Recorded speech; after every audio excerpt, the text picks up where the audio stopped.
What's up guys? I hope you are doing well. I am Veer. Welcome to Stellar Family.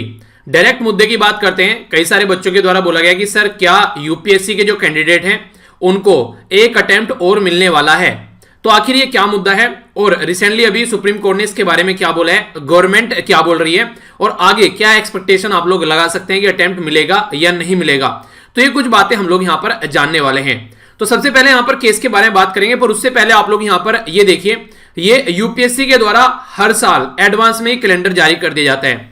मैंने इसके ऊपर एक video बनाई थी कि यूपीएससी का जो न्यू कैलेंडर आया तो उसमें जो यहाँ पर डेट दी गई है, तो आप लोगों को यहाँ पर पता है कि अब की बार जो प्रीलिम्स के लिए जो फॉर्म निकलने वाला है तो उसका नोटिफिकेशन आएगा 10 फरवरी को, ठीक है। लास्ट डेट होगी यहाँ पर, फिर आगे चल के इसी तरीके से, और फिर पेपर होगा आप लोगों का, ये होगा 27 जून को। तो ऑलरेडी ये कैलेंडर यूपीएससी का आ चुका है। अब इस केस के बारे में बात करते हैं। केस में यहां पर क्या था, यहां पर ये 3 जज की बेंच थी। ये केस जो चला हुआ है तब से चला हुआ है जब कोविड-19 की वजह से प्रीलिम्स पोस्टपोन करने की बात चल रही थी। तो यहां पर उस टाइम पर सुप्रीम कोर्ट ने बोला कि कोई ऐसा मतलब बनता नहीं है कि प्रीलिम्स को पोस्टपोन किया जाए, तो प्रीलिम्स को पोस्टपोन नहीं करेंगे।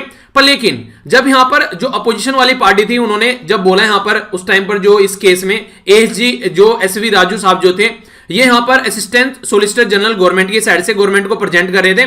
तो उस टाइम पर इन्होंने बोला था कि हम लोग एक चीज जो है उसको कंसिडरेशन में करेंगे कि जिन बच्चों का कोविड-19 की वजह से या फिर किसी और रीजन की वजह से उस ड्यूरेशन में वो पेपर नहीं दे पाए हैं, अटेम्प्ट मिस हो गया है या फिर कोई और रीजन ऐसा बन रहा है, क्या उनके लिए आप लोग एक और अटेम्प्ट दोगे यहां पर। तो इन्होंने बोला था कि ये एक अच्छी बात है, इसको कंसीडर किया जा सकता है। तो इन्होंने ये बोला था उस टाइम पर। तो ये केस तब से चला हुआ रहा है और इसको जो नाम दिया गया है इसको बोला गया Archana Singh versus union of India का केस। तो इस केस में अभी यहां पर सुनवाई हुई सुप्रीम कोर्ट के अंदर में, तो यहां पर एएसजी राजू साहब के द्वारा बोला गया कि अभी हम लोग इस मुद्दे पर बात नहीं कर पाएंगे, आप लोग क्या करो, इसको फरवरी तक पोस्टपोन कर दो, ठीक है। यानी कि मुद्दा फरवरी तक पोस्टपोन कर दो कि आप लोगों को यहां पर एक और अटेम्प्ट देना है या नहीं देना है, कोविड-19 की वजह से जो लोगों को प्रॉब्लम फेस करनी पड़ी थी उसकी वजह से। तो सुप्रीम कोर्ट ने बोला कि भाई साहब फरवरी में नोटिफिकेशन आएगा यहां पर 10 फरवरी को, और आप लोग बोल रहे हैं कि फरवरी में इसको पोस्टपोन कर दो, तो फिर तो ये काउंट करने वाली बात ही नहीं रह जाएगी। तो फिर कैसे काउंट करोगे आप लोग इसको। तो इसलिए सुप्रीम कोर्ट ने बोला है कि जल्दी से जल्दी इसके बारे में हमको बताओ, गवर्नमेंट इसके बारे में क्या बोल रही है, और 22 जनवरी यानी कि जो नेक्स्ट वाला फ्राइडे होगा 22 जनवरी, उससे पहले आप लोगों को यहां पर बताना है। तो यहां पर जैसे ही गवर्नमेंट अपनी बात बताती है तो सुप्रीम कोर्ट फिर उसके ऊपर अपना डिसीजन देगा। तो ये काउंट किया जा सकता है कि जो बच्चों ने प्रॉब्लम फेस करी है कि उनको एक और एक्स्ट्रा अटेम्प्ट यहां पर दे दिया जाए।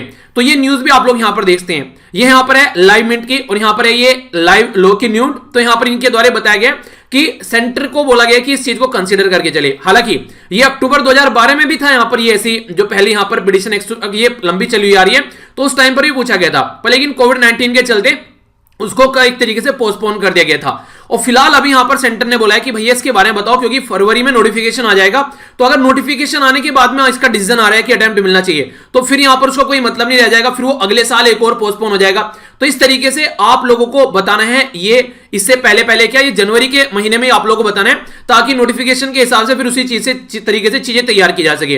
तो 22 जनवरी यहां पर अब टाइम रखा गया इसके लिए। तो 22 जनवरी को पता चलेगा कि जो बच्चे थे उनको एक और अटेम्प्ट मिलने वाला है, जिनका आखिरी अटेम्प्ट था, कोविड-19 की वजह से डिफिकल्टी थी, पेपर नहीं दे पाए।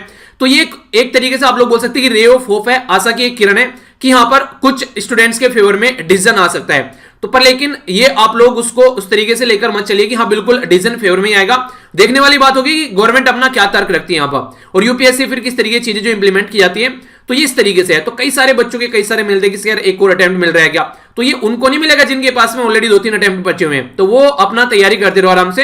ये उनके लिए जिनका आखिरी अटेम्प्ट था और किसी रीजन की वजह से यहां पर कोविड-19 के चलते वो पेपर नहीं दे पाए या फिर क्या क्या रीजन ये काउंट करेंगे, तो वो जब यहां पर इस बात मुद्दे पर डिस्कशन होगा, डिबेट होगा सुप्रीम कोर्ट के अंदर, तब पता चलेगा कि सबने अपना अपना पक्ष कैसे रखा है। तो Rachna Singh versus union of India का केस है यहां पर, ये आप लोगों से प्रीलिम्स से क्वेश्चन भी बन सकता है, ठीक है। तो याद रखना इसको, ये किससे रिलेटेड है, ओके। तो ये थी कुछ छोटी सी बातें, बाकी जो भी अपडेट्स होगी मैं आप लोगों को बताऊंगा। करंट अफेयर वगैरह अपना अच्छे से तैयार करते रहिए। अगर आप लोग द हिंदू की वीडियो देख रहे हैं, डेली पीआईबी वाली वीडियो देख रहे हैं, तो अच्छे से रिवीजन भी करते रहिए।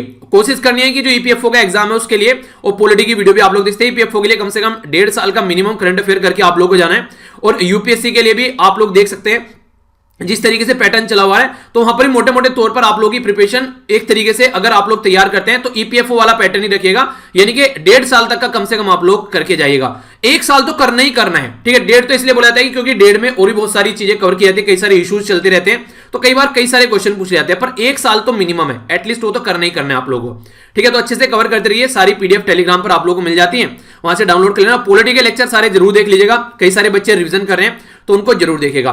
तो यह है टेलीग्राम चैनल, 1 लाख से ज्यादा मेंबर जुड़ चुके हैं, तो आप लोग भी यहां पर जाकर इसका पार्ट बन सकते हैं। सारी पीडीएफ इकट्ठे मिल जाएगी, पॉलिटी की भी, और इसके अलावा बाकी सारे लेक्चर जो भी आते रहे उनको अच्छे से एंजॉय करते रहिए और इसी तरीके से अपनी पढ़ाई को एक सही डायरेक्शन देते रहिए, ठीक है। तो मिलता हूं नेक्स्ट लेक्चर में। बड़ों को नमस्ते, छोटों को प्यार, छोटी सी लाइफ एंजॉय करो यार। तब तक के लिए जय हिंद।